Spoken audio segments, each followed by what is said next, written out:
Muy buenos días, bienvenidos a la Junta Médica. Hoy vamos a hablar de una enfermedad que cada vez se va haciendo más común y lamentablemente por unos hábitos de vida poco saludables, que si esta enfermedad, hablamos de la diabetes, no es controlada, puede llegar a ser grave, pero si realmente recibe un tratamiento adecuado, usted puede tener una vida saludable. Empezamos Junta Médica.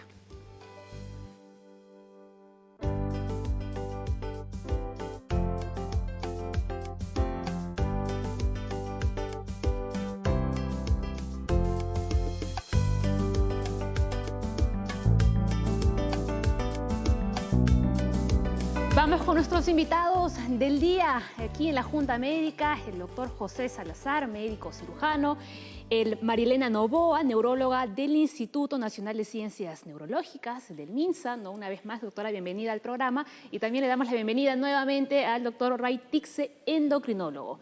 Bien, y ustedes dirán por qué tenemos aquí, ¿no?, en la Junta Médica a una neuróloga, y es que la diabetes, señores, tiene también mucho que ver, ¿no?, con nuestro cerebro. Bien. Vamos a ver algunas informaciones, ¿no?, sobre esta enfermedad que, como ya lo decía, es común, cada vez se está haciendo más común, ¿no?, y aparece en edades más tempranas, ¿no, doctor? Sí, cada vez está apareciendo en edades más tempranas, en adolescentes, incluso también en niños, ¿no?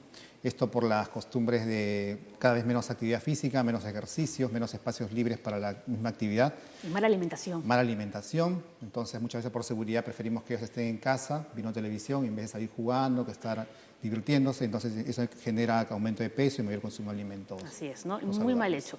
Más cosas, señores, sobre la diabetes. Bien, es una enfermedad crónica que aparece cuando nuestro páncreas no produce insulina suficiente o cuando el organismo no la utiliza eficientemente. Hablamos de la insulina, ojo. Bien, cuando la insulina no regula bien el azúcar en nuestra sangre, que es la glucosa, ¿no?, un término clásico, ¿no?, en esta enfermedad, esto puede provocar daños en nuestro organismo y en varios órganos además, ¿no? La diabetes no controlada daña muchos órganos, como ya lo decía, y sistemas. Los nervios, los ojos, nuestro corazón, ¿no?, incluso hasta los riñones, entre otros. Bien, antes de mandar, ¿no?, al caso del día, hay dos términos que escuchamos siempre cuando hablamos de esta enfermedad: insulina y glucosa. Brevemente. A ver, como tú has explicado, la glucosa la vamos a encontrar en los alimentos, en lo que ingerimos diariamente, la alimentación que solemos tener. Todo lo que comemos se convierte en glucosa en nuestro cuerpo. De una otra manera, se convierte en glucosa y eso entra en nuestro torrente sanguíneo. Muy bien. Ahora, una vez estando dentro de nuestro torrente sanguíneo, la insulina, que como bien has dicho, la produce el páncreas, tiene que coger a la glucosa y introducirla al músculo, introducirla a la célula grasa, para que ésta se convierta en energía y nos permita realizar nuestras actividades diarias. Como te ponía el ejemplo, es imaginando un auto. El auto vendría a ser nuestro cuerpo. La gasolina viene a ser la glucosa. Claro, la gasolina viene a ser la glucosa y la insulina es el encargado de colocar la gasolina. Exacto, transportarla dentro del auto para que éste pueda funcionar. Es exactamente así como funciona. Así es. ¿Lo han entendido, señores? Está facilito, ¿no? Bien, ahora sí vamos a ver nuestro caso del día. Se siente adormecimiento, como que te vas a desvanecer, mucha debilidad, dolor de cabeza. Hola, soy Karim Sáenz y tengo diabetes tipo 2. Hace 5 años yo estaba trabajando y todo el mundo comenzó a notar que yo comencé a bajar mucho de peso. Me bajé como 8 kilos y tenía una sed increíble. Entonces, como mi papá es diabético y yo había visto en él esos síntomas, me hicieron una prueba de sangre y estaba volando en el azúcar, estaba con más de 300 y me dijeron que definitivamente era diabetes. Me afectó sí un poco, al principio me asusté, pero la cosa era estar informada, ¿no?, para poder seguir adelante con mi tratamiento.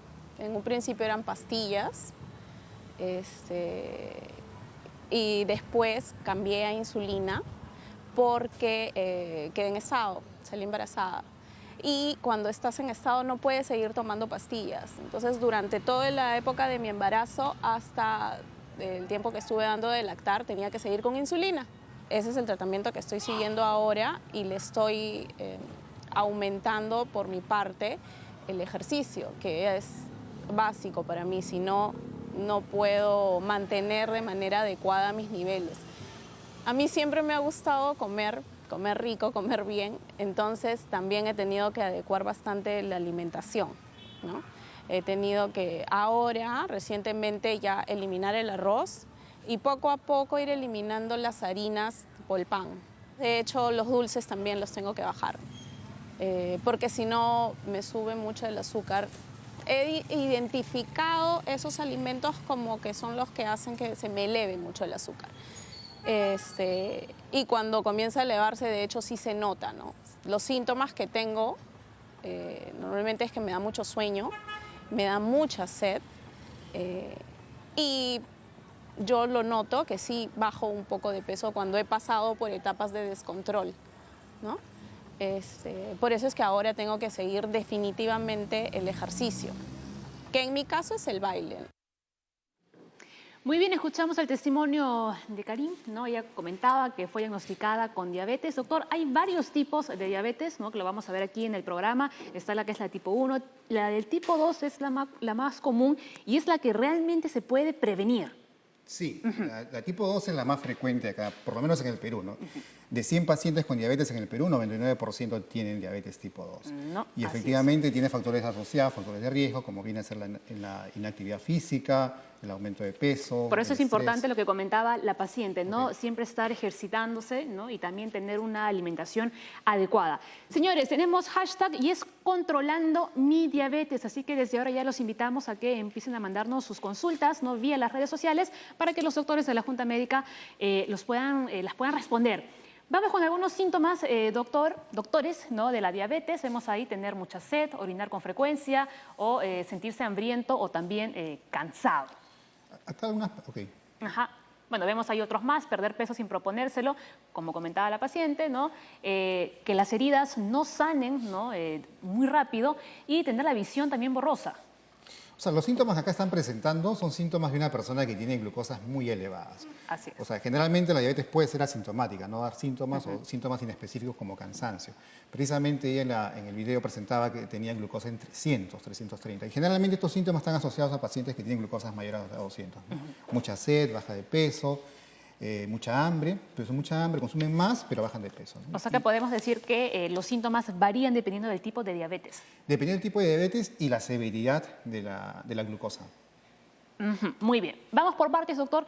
¿Qué le parece si explicamos en qué consiste, ¿no? La diabetes tipo 1? La diabetes tipo 1 es una enfermedad autoinmune. ¿Qué quiere decir autoinmune? Que el mismo cuerpo va a atacar las células beta del páncreas. O sea, normalmente los anticuerpos que uno tiene es para prevenirse contra gérmenes. Por ejemplo, cuando una persona lo vacunan con un virus atenuado, es precisamente para generar anticuerpos contra ese virus, de modo que cuando entre el virus, uno lo ataque. Uno ya está preparado con defensas. En el caso de la diabetes tipo 1, el cuerpo ha fabricado anticuerpos sin ninguna razón aparente que precisamente destruyen estas células beta y las van destruyendo hasta que no queda ninguna. No producen nada de insulina y esto generalmente se va a presentar en la niñez. Entonces, la diferencia es que nuestro cuerpo no produce nada, En el tipo 1, nada, cero de cero. insulina. Así Así es. En la diabetes tipo 2, las células beta del páncreas sí producen insulina, pero en cantidad insuficiente. Esa es una parte. Y lo otro es que a pesar que producen esa insulina, no es suficiente porque la persona tiene insulinoresistencia, es decir, ha aumentado de peso, hace poca actividad física, de modo que hace menos eficaz su acción a nivel de los tejidos, a nivel del hígado, a nivel del músculo, por lo cual la glucosa empieza a subir. Esta diabetes tipo 1, ¿cuándo aparece? ¿O se sabe la causa de por qué aparece? Existen varias teorías de diabetes tipo 1. ¿no? Generalmente lo que se sabe es que hay anticuerpos que destruyen las células betas por razones que están todavía investigando. ¿En qué edad generalmente? Esto es una enfermedad que va dándose a partir de los 2, 3 años de edad y hasta que las últimas células betas terminan destruyéndose a los 5, 7 o 10 años y ahí es donde el paciente va a presentar síntomas, es decir, glucosas muy elevadas, con mucha severidad. Ahora, cada vez también se está descubriendo, se está investigando y hay diabetes tipo 1 que van a debutar más tarde también, en la adultez temprana, por ejemplo, 17 años, 18 años. ¿no? Pero el grueso debuta en la niñez. Así es, ¿no?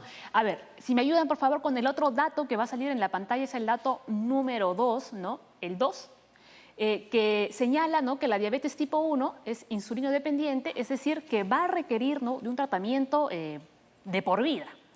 Sí, efectivamente, al no producir nada de insulina el páncreas, que es un órgano que está pues, en el abdomen, y la insulina siendo muy importante, como ya se explicó previamente, para el uso de la glucosa, que la glucosa nos va a ayudar, que es la energía que produce para que nos utilizamos para cualquier actividad física, mental.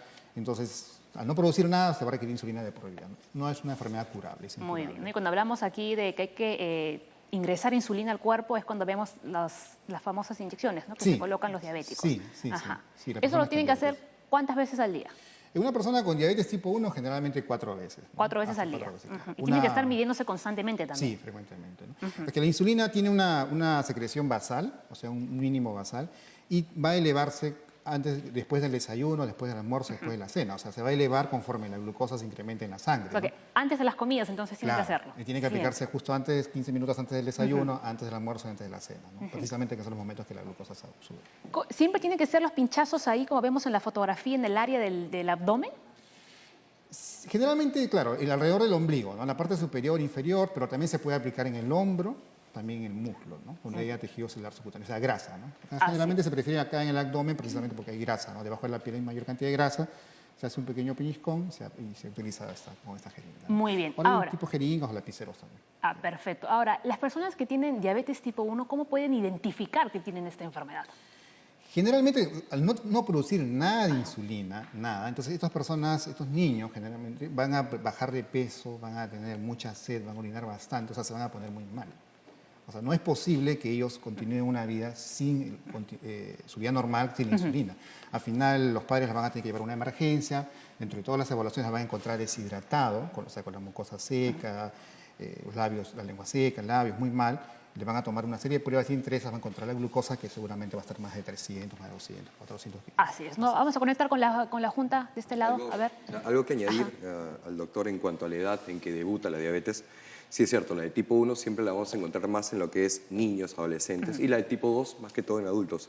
Y también como se ha visto que la de tipo 1 está debutando en adultos, también vemos que la de tipo 2, por los estilos de vida, el sedentarismo, la alimentación tan incorrecta que tenemos, vemos diabetes tipo 2 en niños. Ya se están diagnosticando. Entonces un niño puede tranquilamente tener una de tipo 2 Así con los es. hábitos que hay. Por el hecho de que actualmente pues los niños están acostumbrados mucho al sedentarismo, ¿no? Los juegos no salen. Entonces eso condiciona actualmente a que también los niños desarrollen diabetes tipo 2. Así es, ¿no? Y la diabetes tiene un componente muy grave, podemos decirlo, porque puede llegar a afectar y dañar a otros órganos, ¿no? ¿Quieren saber cuáles son? Lo sabremos después de la pausa.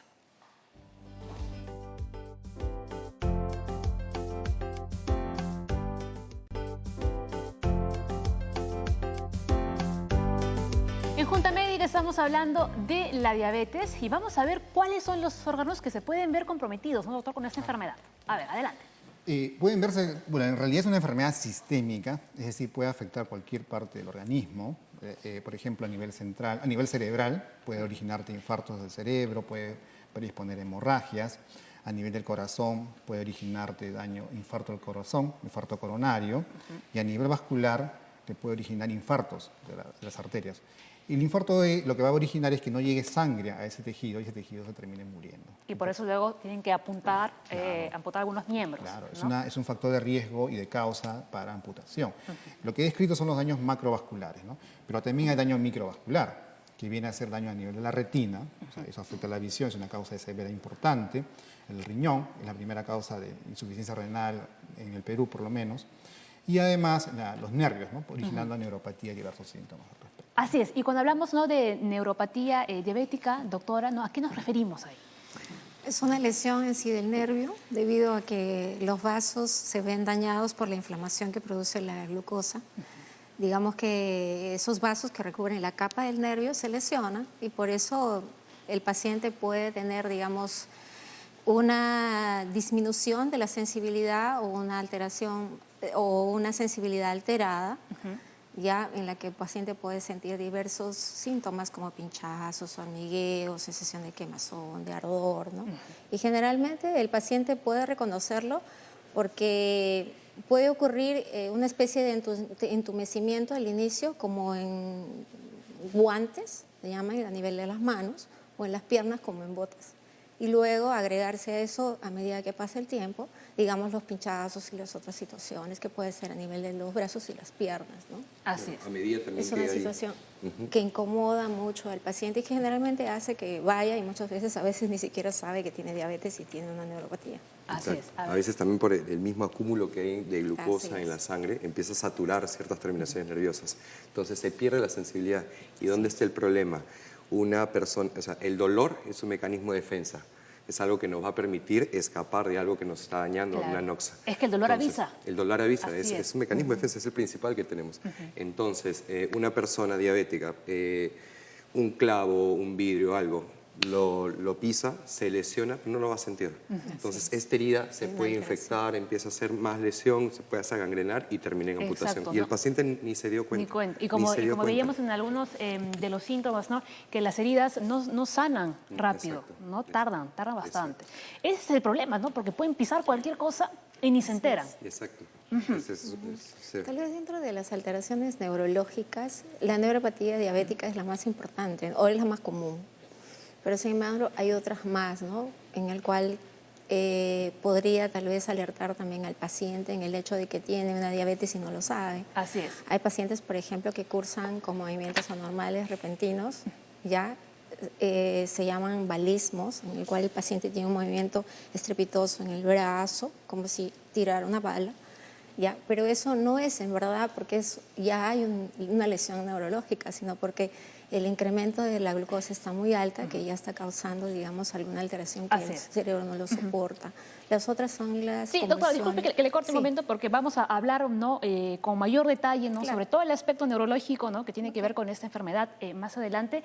No quiero abandonar mucho al doctor Ray. Bien, hablando de porcentajes, doctor, ¿no? Hoy en día aquí en nuestro país, ¿cuál es la población que tiene diabetes? Recientemente se publicó, bueno, hace un par de años, un estudio Perú-DIAP, ¿no? Que justo el doctor Segundo Seclen lo encabezó, en el cual se determinó que la prevalencia de diabetes está en el 7%. Y prediabetes, 23%. Llámese prediabetes a aquellos que tienen la glucosa en más de 100, o sea, porque para diagnosticar diabetes tiene que tener glucosa mayor a 126, o los pacientes que luego de 2 horas de una prueba de tolerancia a la glucosa tienen mayor a 140. El peligro de estas personas que tienen prediabetes es que pueden hacer diabetes en los siguientes años si es que no cambian su estilo de vida, es decir, si no cambian sus hábitos alimenticios, su conducta alimentaria y sus actividades físicas. ¿No? Ahí, ¿no? Los actos de prevención. Sí, es una enfermedad que está aumentando de manera importante, ¿no? Acá en Sudamérica, en Latinoamérica, México es el que tiene la mayor prevalencia de diabetes, ¿no? Con toda la secuencia y toda la secuela en la salud pública. Así que esto es, ¿no? implica. Y si no nos cuidamos, también ahí Perú va a la cola. Hemos estado hablando, doctor, de la diabetes tipo 1, ¿no? Y ahora sí nos podemos centrar en la diabetes tipo 12, como decíamos al inicio del programa, es la más común, ¿no? Y por lo general es la que se desarrolla lentamente en el tiempo. Así es. La diabetes tipo 2 es la más común. Precisamente ese estudio, la prevalencia 7% está referido a personas que tienen diabetes tipo 2. Ahora, tenemos claro que por cada persona con diabetes existe una persona sin diabetes. O sea, con diabetes diagnosticada existe una persona que tiene diabetes pero que no lo sabe. Ah, ya, que no es diagnosticada todavía. Que no es diagnosticado todavía. Ajá. ¿Por qué? Porque no hay una política, digamos, de prevención. O sea que ese de porcentaje controles podría anuales. aumentar todavía. Claro. Entonces, podría aumentar. Entonces, precisamente ¿por qué? Porque muchas veces estos síntomas no son claros. Muchas personas pueden andar con mucho cansancio y ser un síntoma inespecífico, ¿no? Porque trabaja mucho, por recarga laboral, estrés. Así es. Solamente los síntomas de mayor intensidad, como viene a ser mucha sed, baja de peso, mucha hambre, orinar bastante, se da cuando la glucosa está ya muy descontrolada. Cuando ya está disparada. Vamos a Así ver es. cuáles son los factores de riesgo, ¿no? En la diabetes tipo 2, lo tienen ahí en la pantalla, ¿no? Tener sobrepeso, en este caso. No, a ver, doctor. Es importante sobrepeso. Nosotros acá en el Perú, el 59% de la población adulta tiene sobrepeso. O sea, es Wow, bastante. 59% Claro, de la tiene población. sobrepeso. Y entre los niños, entre 5 y 9 años, el 30% también tiene sobrepeso. O sea, Y es lo un peor de problema. todo es que puede haber sobrepeso, pero también estar desnutridos. Puede haber Claro, desnutrición. También el otro extremo, ¿no? Así es. Tener 45 años o más sí es un factor de riesgo. Bueno, la mayor cantidad, una población importante tiene esta edad. Algún familiar directo tiene diabetes tipo 2. Hasta el 20% de las personas que tienen diabetes tienen un familiar directo que tiene diabetes tipo 2. Sin embargo, es un factor que influye, pero no es determinante. Uno puede prevenir la diabetes de todas maneras con su actividad y su tipo de alimentación. Tener actividad física menos de 3 veces a la semana, eso también es importante. Muchas veces uno le entrevista a un paciente, le dice, ¿haces actividad física? Sí, pero... O no hago actividad física. ¿Dónde vives? En tal lugar. A veces uno ve que no hay parques en esa zona, o hay zonas donde ha crecido de manera desordenada el urbanismo, no hay área libre para que pueda hacer actividad física. O tiene muy recargado los horarios de trabajo, ¿no? Tiene que salir muy temprano, llega muy tarde, entonces no da tiempo, ¿no? Haber tenido diabetes gestacional es un factor muy importante, precisamente en el caso, esta paciente había tenido diabetes en el embarazo. El otro factor es que tu hijo, el producto, pese más de 4 kilos al nacimiento, ¿no? Las personas que nacen, que dan a luz a un producto, o sea, un bebé que pesa más de 4 kilos, tienen factor de riesgo para hacer diabetes en los siguientes años. Ajá. Y cuando nos referimos en concreto a diabetes gestacional, ¿qué es la diabetes gestacional? En esencia, y durante el embarazo, la glucosa tiende a subirse, pero dentro de unos límites, ¿no? Sin embargo, cuando estos límites ya son mayores, por ejemplo, la glucosa mayor a 92, los criterios diagnósticos de diabetes gestacional son distintos a la diabetes poblacional. O sea, cuando esta glucosa tiende a elevarse más, hace que la insulina también se eleve más. Y eso tiene un peligro, ¿no? Porque al incrementarse la insulina, el producto, el bebé, tiende a aumentar mayor de tamaño. La insulina es un anabólico. Y si el niño aumenta más tamaño, aumentan las complicaciones que puede tener. Puede tener, por ejemplo, si es un parto vaginal, puede tener distocia de hombro o diferentes complicaciones, ¿no? Acné o incluso hipoglicemia. Una vez que ha nacido, la glucosa se le puede bajar las 24 horas. Claro, pero si, por ejemplo, una mujer que está embarazada empieza a desarrollar diabetes gestacional, ¿es posible que después de dar a luz, digamos, esa diabetes desaparezca? Claro, o sea, al mes de que dé a luz, se le tiene que hacer una prueba de tolerancia oral. O sea, es una prueba que se le da una carga de azúcar y se le toma una glucosa a las 2 horas para ver si digamos, entre comillas, la diabetes remitió o persiste con diabetes. O sea, ya permanente. Digo entre comillas remitió porque en realidad ya es así, ya ha hecho diabetes gestacional, es decir, que ya tiene una predisposición a hacer la misma. Pero puede ser que una vez que dé a luz, la cantidad de insulina que produce de manera normal, de manera natural, sea suficiente para controlar la glucosa en los valores normales y no tener el diagnóstico de diabetes. Claro. ¿Y qué porcentaje, doctor, por ejemplo, de que el bebé no pueda heredar la enfermedad que ha tenido la mamá durante el embarazo? Es muy baja. En realidad lo que más hereda son las costumbres, ¿no? Por ejemplo, si estás en un hogar en el cual el papá es obeso, la mamá es obesa, es muy probablemente que ese niño también sea obeso, ¿no? Por las mismas costumbres de la comida y de la actividad física, ¿no? Y esto se va a hacer cada vez más frecuente, ¿no? Antes en un salón de clases el que tenía obesidad era un caso, ¿no? Ahora son 5 o 6 casos, ¿no? O sea, no solamente... Y lo otro es que ya el hecho de que uno tenga obesidad hace cambios epigenéticos que hace que el niño también tenga mayor obesidad. No existe un porcentaje muy claro, pero sí tiene que ver mucho con los hábitos. Muy bien. Y vean ustedes, ¿no?, estas imágenes que tenemos en la pantalla de frutas, verduras, porque la alimentación, señores, es fundamental en el paciente con diabetes. Sí. No es, doctor, no hay que tener unos hábitos de alimentación muy saludables. Y quieren saber cuáles son aquellos alimentos que son buenos, por ejemplo, o que usted debe consumir si tiene diabetes. Atento, que nos ha preparado Aura en su nueva Ruta de la Salud. Hola, esta Ruta de la Salud nos ha traído a probar una sana tentación, porque el día de hoy vamos a ver dulces para diabéticos.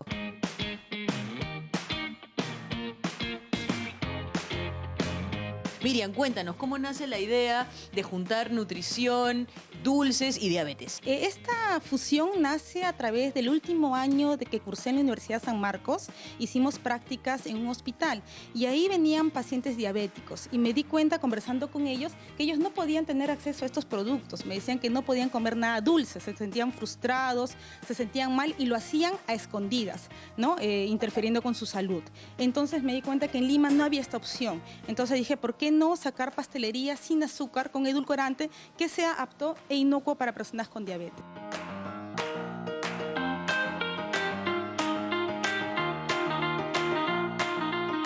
Usamos, por ejemplo, en toda nuestra pastelería usamos la stevia, que es un producto natural, un endulzante 100% natural. Además de la stevia, utilizamos lo que es la harina integral, también que es un producto recomendable para personas con diabetes, ¿no? Usamos en nuestras masas de queques y de tortas, en vez de usar margarina, usamos aceite, que es un producto más saludable. Y también reemplazamos, por ejemplo, en este cheesecake, tenemos un cheesecake que suele llevar queso crema, pero nosotros lo reemplazamos por lo que es el yogur probiótico, para así volverlo más saludable, ¿no? Igualmente en nuestros helados tenemos helados de moras y de lúcuma, también preparados con yogur probiótico y con stevia. por ejemplo, si yo me voy al mercado, existe grandes posibilidades de encontrar algunos productos adulterados. ¿Cómo podemos diferenciarlos quizá? Mira, acá a nuestras pastelerías llega bastante gente que nos comenta que su stevia no amarga. Me dice, mi stevia es buenaza, no amarga. Y le digo, ¿cómo es, señor? ¿Parece vidrio molido o parece quizás Ajinomoto? ¿No? Entonces, en el caso que tenga esas características, yo les recomendaría de que no la consuman porque es ciclamato, que es un componente cancerígeno, ¿no? La stevia tiene que ser un polvito, como lo ven, es un polvito y al sabor también tiene que tener un ligero amargor al final, ¿no? Entonces hay que tener cuidado porque también en el centro de Lima suelen venderlo como stevia boliviana y es un pote grande, a 10 soles.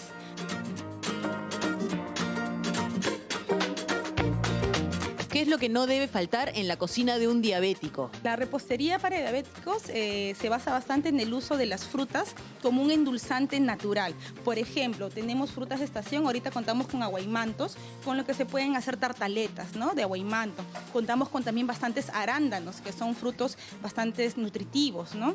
Entonces, se debe usar la fruta como fuente de dulce natural.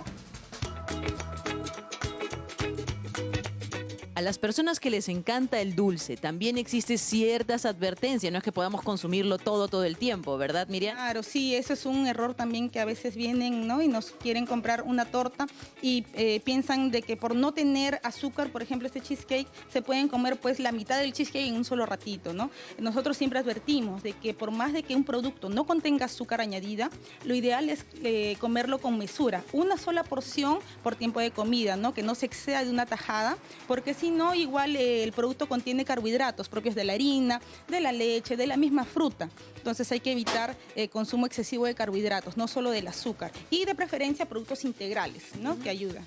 Miriam, por ejemplo, mucha gente piensa que a veces si utilizamos las otras alternativas un poco más saludables, la comida te sale dura, un poco sin sabor. ¿Qué nos puedes decir al respecto? Por ejemplo, esto es un queque de zanahoria. Voy a probarlo para constatar que está súper bueno. Claro, sí, esa parte de tener zanahoria tiene harina integral, está preparado con aceite, no lleva margarina o mantequilla, ¿no?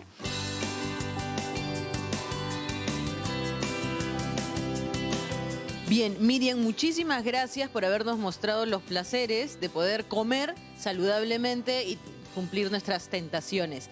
Bien, yo me voy a quedar por aquí probando estos dulces para diabéticos y estudios. Regresamos con ustedes. Muchas gracias.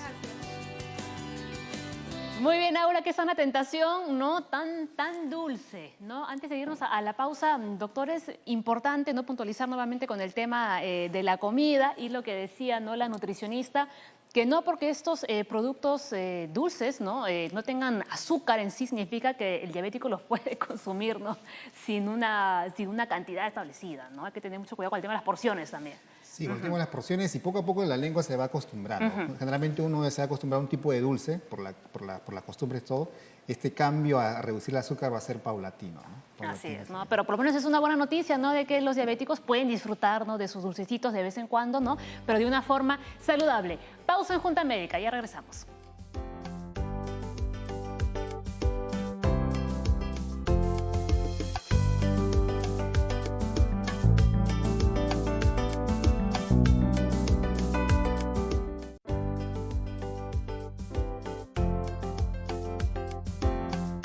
Nuestro hashtag del día es controlando mi diabetes y estábamos hablando de los factores de riesgo y nos faltó mencionar uno que es muy importante. ¿No es así, Pepe? Exacto, ¿no? Muy importante que se está viendo desde poblaciones cada vez más jóvenes y está aumentando no solamente a nivel de Perú, a nivel mundial, es la ingesta de alcohol. Este no solamente va a aumentar los niveles de glucosa en sangre, ya que un vaso de cerveza, un vaso de ron tiene elevada cantidad de glucosa, sino que también va a causar daño a nivel del páncreas. Y el páncreas es el órgano encargado de formar insulina. Más se ha visto que las pancreatitis alcohólicas es una de las primeras que hay. Y una acotación muy rápida en cuanto a la diabetes gestacional. Súper fácil y para que las personas no se asusten. 1, es transitoria. Y 2, se termina en la mayoría de casos cuando finaliza el embarazo. ¿No? Es lo que le decía al doctor. Como dicen muchos ginecólogos, un embarazo es una pseudoenfermedad y se termina cuando expulsas al feto. Muy, ¿cómo ha sonado eso? Muy bien, ya, lo apuntamos, señoras. Bien, vamos a ver el aspecto neurológico, ¿no? Doctora María Elena, vamos con el dato, lo vemos aquí. Ahí está, ¿no? Los adultos mayores con diabetes y mal controlados, ¿no? Tienen más riesgo, atención, de padecer deterioros en su función mental. Definitivamente esto es cierto y bueno, revisando encontré un estudio muy interesante respecto a pacientes a los cuales aparentemente asintomáticos, diabéticos asintomáticos, les realizaron exámenes de resonancia funcional en los cuales se evidenciaron lesiones ya en el cerebro, lesiones pequeñas, pero sumando a las lesiones pequeñas, a la larga condicionan deterioro cognitivo, ¿no? ¿Y qué puede sentir la persona cuando empieza este deterioro cognitivo? Olvidos, como es una demencia, ¿no? Es un Así es. inicio de demencia, es una forma leve, digámoslo así, y puede comenzar el inicio con olvidos, luego olvidos muy simples, olvidarse de las llaves, luego las caras, y etcétera, etcétera, hasta que llega un momento en que simplemente se olvida quién es, ¿no? Entonces, esas cosas son importantes, sobre todo prevenir, ¿no? Ya que digamos que esta enfermedad se produce, digamos que el incremento de la glucosa lo que va a producir es lesiones mayormente a nivel de los vasos sanguíneos en el cerebro. Así y por es. ende, esto va a ocasionar, digamos que los vasos pequeños primeramente se empiecen a cerrar. Causan infartos pequeños, los cuales los llamamos lacunares, y eso van condicionando a la larga que un vaso pequeño tras otro vaso pequeño y a finales la suma de ello puede condicionar una lesión que contribuye a un deterioro cognitivo. Así es, muy bien, ¿no? Así que repetimos lo que decía la doctora, la prevención es lo primero, la prevención, señores, es información, por eso la Junta Médica es el equipo de la salud. Doctores, vamos a ver cuáles son los daños neurológicos, ¿no?, que provoca la diabetes. Vemos ahí daños en el sistema digestivo, tracto urinario, también, ¿no?, se ven afectados los órganos sexuales. Y hay más, como el corazón, los vasos sanguíneos, ¿no?, entre otros, nuestros ojos, los riñones, ¿no? Digamos, los nervios, en este caso, los nervios periféricos son los que se ven lesionados también, por el mismo hecho y la lesión que puede ocasionar en la capa de los vasos, ¿ya? Bien. De los nervios a través de, digamos, del cierre de los vasos sanguíneos. Vamos a ver además cuáles son las otras neuropatías, ¿no?, a consecuencia de la diabetes. Neuropatía periférica, craneal y articulación de Charcot. ¿A qué nos referimos con esta última? Lesiones igual, esto a nivel de digamos, de los nervios, ya. Neuropatías craneales son cuando ya hay lesiones mayormente a nivel del cerebro, que van a son condicionados mayormente cuando ya existen lesiones estructurales cerebrales, por ejemplo, después de que un paciente ha tenido un infarto, hay zonas en el cerebro como el tálamo u otras extratalámicas que pueden condicionar una neuropatía central, ¿no?, a lo cual nosotros le llamamos dolor post-stroke. A eso se llaman neuropatías craneales. Entonces podríamos decir, ¿no?, que un paciente con diabetes tipo 2, ¿no?, en concreto, tiene que visitar a varios especialistas, ¿no? Por ejemplo, y al neurólogo tiene que ir sí o sí. No, tampoco lo puede dejar de lado. Siempre decimos aquí en la Junta Médica es fundamental el trabajo multidisciplinario, ¿no?, en conjunto. Un nutricionista, un endocrinólogo, neurólogo, son varias áreas. Y en algunos casos hasta un psicólogo también. Así es. Exacto, también es un cambio importante en tu estilo de vida. Que te diagnostiquen de diabetes a los 40 años es cambiar muchas cosas también.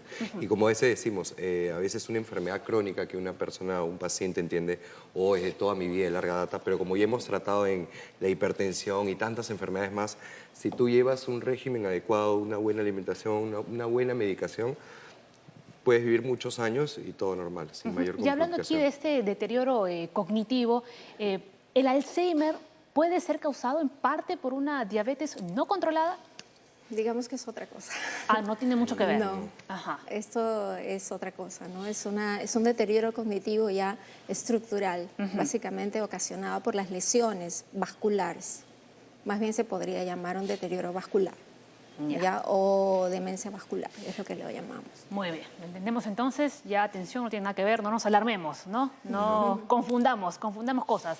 Bien, vamos con la parte, si es que no es la más importante de todo el programa, porque ya lo hemos venido anunciando, y es que la diabetes se puede prevenir.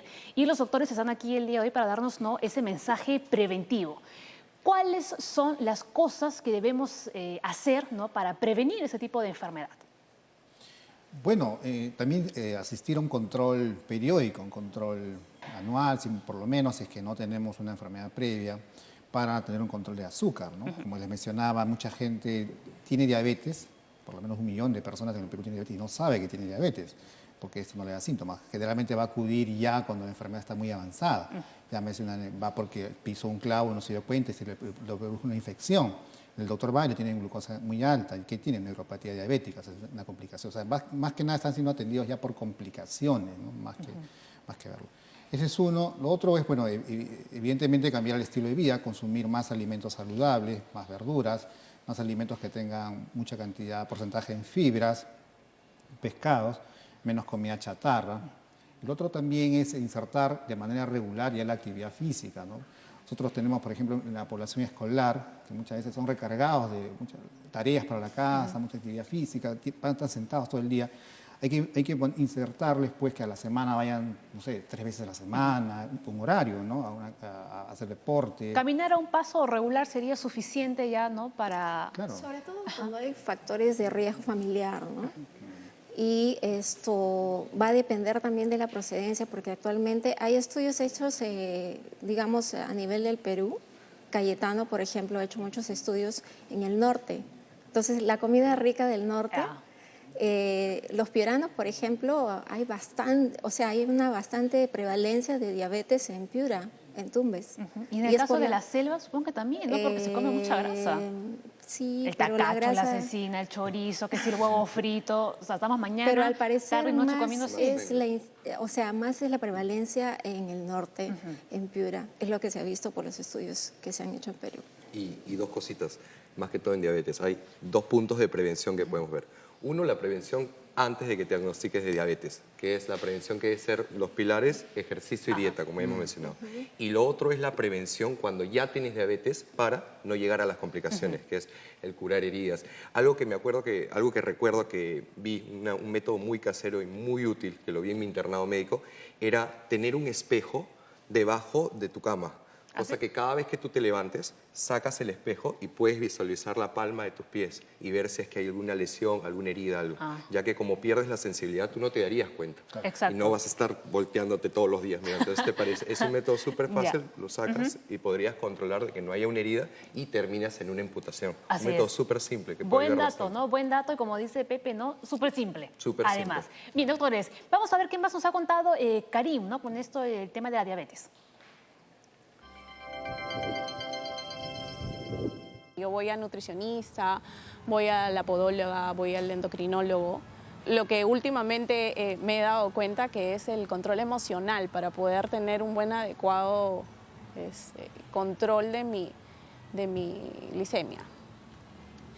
Lo que pasa es que como soy un poquito explosiva a veces, me ha costado también poder mantener mis niveles porque en esos episodios se dispara.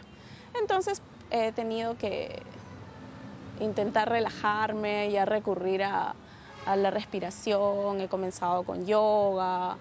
Entonces intercalo el yoga, el ejercicio y la dieta junto con las medicinas. Ahora la insulina tiene que ser por las mañanas también porque si me lo pongo por las noches me da hipoglucemia. Se siente adormecimiento, como que te vas a desvanecer, mucha debilidad, dolor de cabeza. Eso ya lo he experimentado, inclusive estando embarazada, y es bastante feo, ¿no? Entonces, en esos momentos lo que hago es comerme un chocolate o, si no tengo ningún dulce a mano, agarro agua con azúcar, lo mezclo y eso es lo que tengo que consumir y volver a medirme. En un principio era mucho más seguido, ¿no? Unas 6, 7 veces en el día que tenía que controlarlo. Y ya ha ido disminuyendo, ya lo hago una sola vez al día para ver cuál es mi nivel de azúcar en la mañana en ayunas. En realidad tener el diagnóstico de diabetes de hecho sí te limita ciertas cosas, ciertos alimentos, o te hace autocontrolarte bastante, pero eso es positivo también, ¿no? Antes no hacía ejercicios, antes no me autocontrolaba tanto de repente en las emociones, antes no veía bien qué cosa era lo que comía y ahora sí. Y eso creo que es una oportunidad para desarrollarme mejor y para ser incluso un mejor ejemplo, ¿no? Para mis hijos. Bien, vamos a rescatar algo que decía Karim, mira el tema de los chocolates. ¿Cuántos los diabéticos deben ingerir dulce y cuándo no? En este caso, habló del caso de hipoglicemia, que lo vinculó que Sí. tenía que ingerir chocolate para prevenir esto. Ajá. Lo que pasa es que la hipoglicemia es cuando el azúcar se baja demasiado, ¿no? Menos de 70, entonces el azúcar es importante para la función cerebral. Si no hay azúcar, la persona no puede pensar, no puede razonar. Conforme va bajando los niveles de azúcar, de manera preventiva el cuerpo lanza alarmas. Por ejemplo, hace una taquicardia, la persona suda y tiene un hambre súbito, ganas de comer algo. Agarra un chocolate, caramelo, o si ya la han instruido o ha leído previamente, sabe que esos síntomas pueden ser de hipoglicemia y come rápidamente un dulce para evitar que esta glucosa siga bajando. Y al momento que ya ingiere, por ejemplo, el dulce, ¿de cuánto tiempo ya empieza que su cuerpo vuelve a restablecerse? Al rato. Ajá. Ahora, si no hace esto, este azúcar puede seguir descendiendo, la persona puede perder el contenido perder de la conocimiento, conciencia. ¿no? Claro, o sea, hay muchos pacientes que dicen, doctor, usted me dio esta pastilla, o yo recibí esta pastilla, por ejemplo, que baja el azúcar de manera muy intensa, y mi familiar, mi abuela, mi madre se empezó a desnudar en la sala, ¿no? O sea, y luego ya cuando esto es más intenso, incluso la persona puede convulsionar, desmayarse o perder el conocimiento, incluso el coma, ¿no? Así Pero es. para eso cada persona también conoce su cuerpo. Sí. Entonces, Así es. antes de que te venga ya, o sea, uno puede reconocer el mareo, la sensación, entonces Como Karim, ¿no? automáticamente Ella va a ya comer. automáticamente ya lo Exacto. sabe, entonces ya se va buscando un dulcecito, Claro. ¿no? Y lo ingiere. Como el Bien. aura en las migrañas, que lo hablamos otra vez. Así es, te va avisando. Señores, pausa. Al volver respondemos consultas que nos han llegado de ustedes.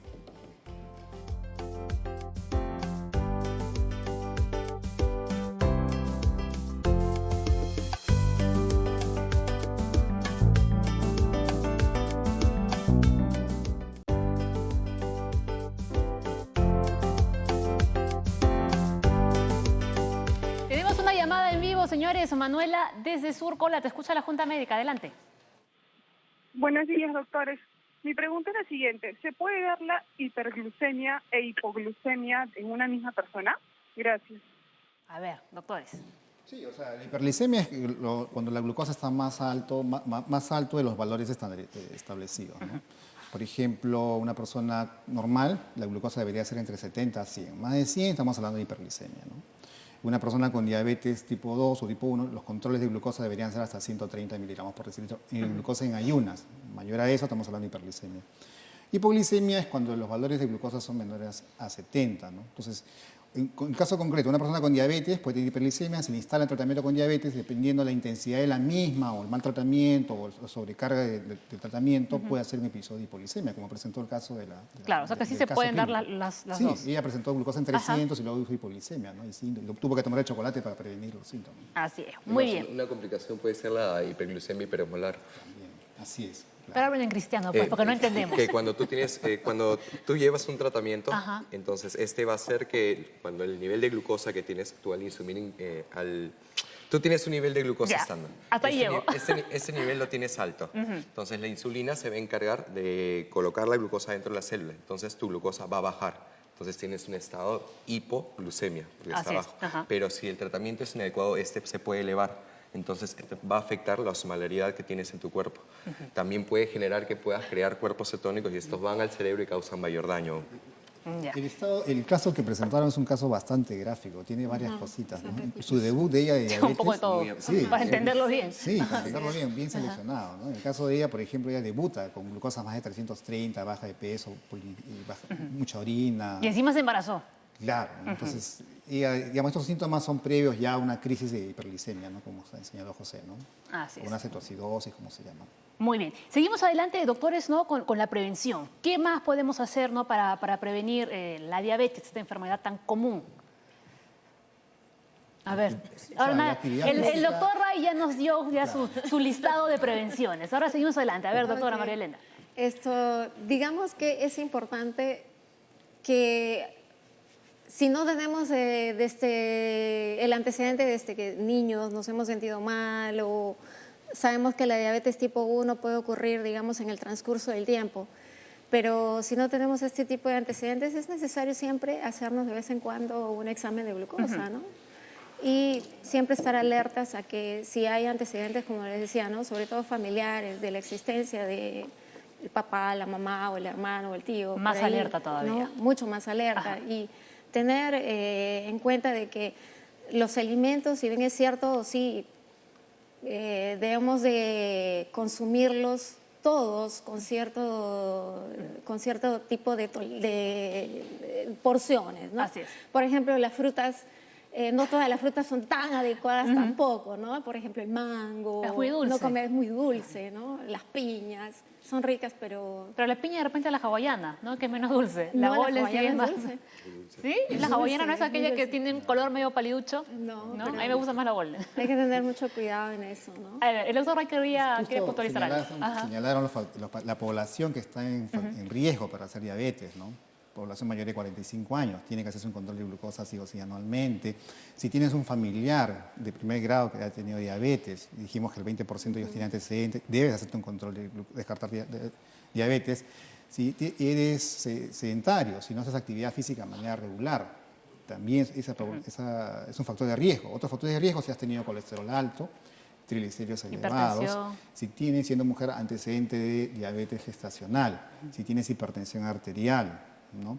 Si tienes, digamos, diagnosticado previamente el síndrome de ovario poliquístico, es un síndrome que da pues, a las mujeres. Entonces, si tienes esos antecedentes, tienes que hacer un control con mayor frecuencia. Así ¿no? es, ¿no? Y también el seguimiento y respetar la medicación. Muchas veces se ve falla de tratamiento porque el paciente no sigue la medicación o por algún motivo siempre las medicinas pueden tener efectos contralaterales y abandonas el tratamiento. También tiene que haber un compromiso de la familia, tienen que ayudarte con las Pero dietas. y eso. se indica eso a los pacientes de que hay algunos medicamentos que puede traer consecuencias Claro, hay para que no les tome de sorpresa. Claro, Ajá. exacto.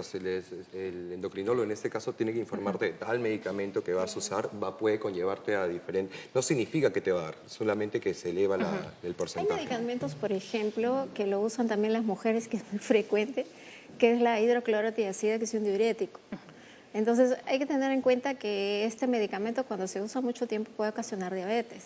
Y eso lo ¿Ya? utilizan que para bajar de peso, supuestamente. Para eliminar digamos, la cantidad El exceso de líquido. líquido. Ajá. Y los pacientes que tienen hipertensión arterial lo usan. Entonces, hay veces en que se quedan usando mucho tiempo, y cuando ya se dan cuenta ya tienen diabetes. Entonces, medicamentos como eso, por ejemplo, como ese medicamento que es tan común, digamos, es un ejemplo. Así es. Y algo Vamos cerrando, a ver. Tiene Súper, que súper haber un importante control que por hablamos también el día viernes. Se ve que pacientes más jóvenes tienen diabetes tipo 2. Muchas mujeres jóvenes lo están teniendo. Ahora, una paciente joven sin el tratamiento de insulina o de fármacos tiende a ser más delgada. Entonces, cuando empieza a llevar tratamiento, engorda. Entonces, ¿qué se está viendo? Hay un trastorno que se está viendo ahora que se llama la diabulimia, que son pacientes con diabetes que saben que si se dejan de inyectar, adelgazan. Ajá. Entonces, a ellas les dicen, tienes que inyectarte 3, 4 veces y lo hacen Menos. lo hacen una sola vez para estar más delgadas. Y esto va a llevar a más complicaciones. Bueno, ya otra cosa que hemos aprendido, ¿no? Pero nuevamente volvemos a repetir, ¿no? Algo que sí se puede hacer, ¿no? Que podemos empezar desde ya es cambiar nuestros hábitos, comer bien y hacer ejercicio. No le decimos de la boca para afuera, porque a mí también me ha costado no tomar esos hábitos, pero hoy en día yo lo he conseguido. Y ahí está, ya me ven. Bien. Muy bien. Vamos con los mitos. La diabetes solo se presenta en personas con sobrepeso. Falso, ¿no? Y vamos con el siguiente mito. Los niños pueden superar la diabetes con la edad. También falso, ¿no? Bueno, quería decir, ¿no? Que lo que acabo de decir es que cuesta al inicio hacer ejercicio, pero una vez que ya uno se acostumbra, ya es parte de tu rutina y uno se siente no más saludable, con más actividad, no con ganas de hacer las cosas. Muy bien, señores, nos vamos, ya han aprendido todo, ¿no? Sobre la diabetes. Ahora sí, ¿no? Se quedan con la mejor compañía. ¿Con quién? Con Jaime Lertora y A lo Grande. Chao.